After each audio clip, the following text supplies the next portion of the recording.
Agora eu vou falar para vocês sobre os relatórios periódicos dos controles internos. Ainda nesse assunto de controles internos, existem alguns relatórios que precisam ser gerados pela instituição e também vamos falar aqui sobre as responsabilidades da diretoria e do conselho. Então, vem comigo, olha nos slides aí, acompanha e vamos estudar. O acompanhamento sistemático das atividades relacionadas com o sistema de controles internos deve ser objeto de relatório anual. Relatório anual. Então aqui temos um prazo, tá certo? Relatório anual. O que esse relatório anual de controles internos deve ter, né? Ou conter? A avaliação sobre a adequação e a efetividade do sistema de controles internos, as recomendações a respeito de eventuais deficiências com o estabelecimento de cronograma de saneamento, quando for o caso, e a manifestação dos responsáveis pelas correspondentes áreas a respeito das deficiências encontradas em verificações anteriores e das medidas efetivamente adotadas para saná-las. Ou seja, a instituição financeira tem que criar um relatório e mandar para o Banco Central para dizer, olha, nós temos os controles, eles estão funcionando, nós tivemos essa falha, foi identificado, foi feito isso para resolver. Basicamente isso. Então, esses relatórios, eles têm que ser enviados, submetidos ao Conselho de Administração, tá? Ou, se não tiver conselho, à diretoria, e bem como às auditorias interna e externa. E também, da instituição. E também permanecer à disposição do Banco Central por 5 anos, que vai pedir esse relatório, tá bom? Isso aqui que eu coloquei como importante, isso aqui a prova gosta de pedir bastante, tá? Até os prazos. Como eu falei ali do Conselho de Administração e da diretoria, eu vou colocar aqui responsabilidades da administração, tá certo? Então, a instituição financeira, ela tem que ter controles internos. Toda instituição financeira tem uma administração. A administração, ela é composta pela diretoria e pelo conselho. Alguns não têm conselho, tem só diretoria, mas a maioria das instituições financeiras tem os dois. Então, esses dois atores, eles devem se envolver ativamente na definição dos sistemas de controles internos, tá?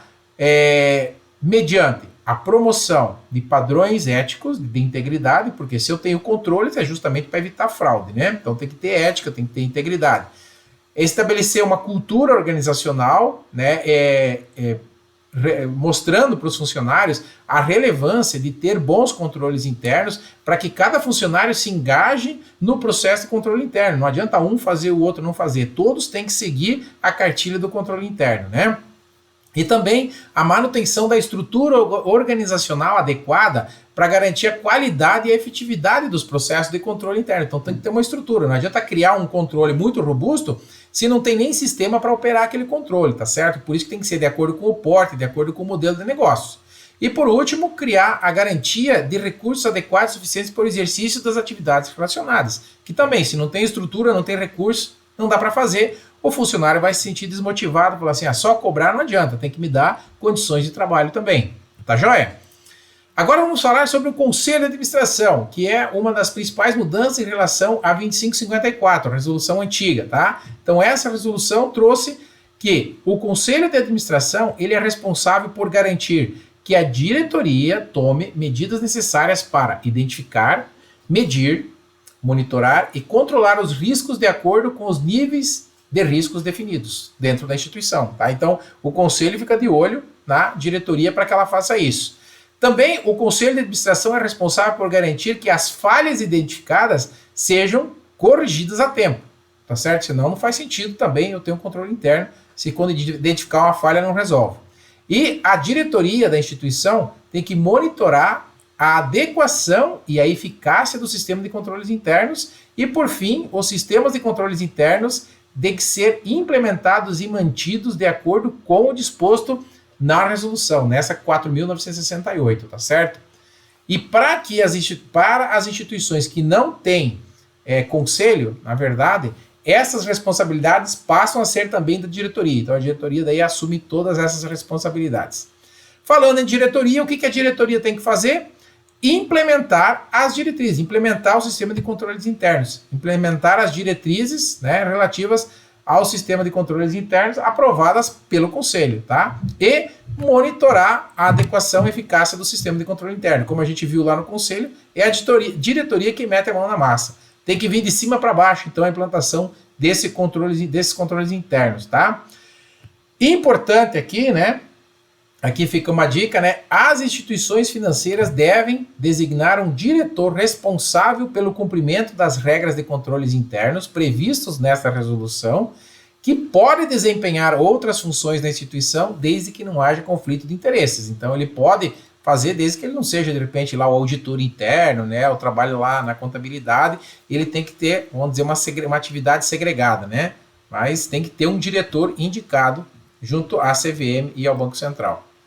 Como pode cair na prova? Então, fiz uma pergunta aqui sobre os controles internos. Com relação aos controles internos, segundo a Resolução 4.968 de 2021, o Conselho de Administração, que foi a principal mudança, né, é responsável por garantir que a diretoria, número 1, então esse tipo de pergunta também gosta de cair, né? Coloca-se 4 alternativas e você tem que ver qual está certo e qual está errado.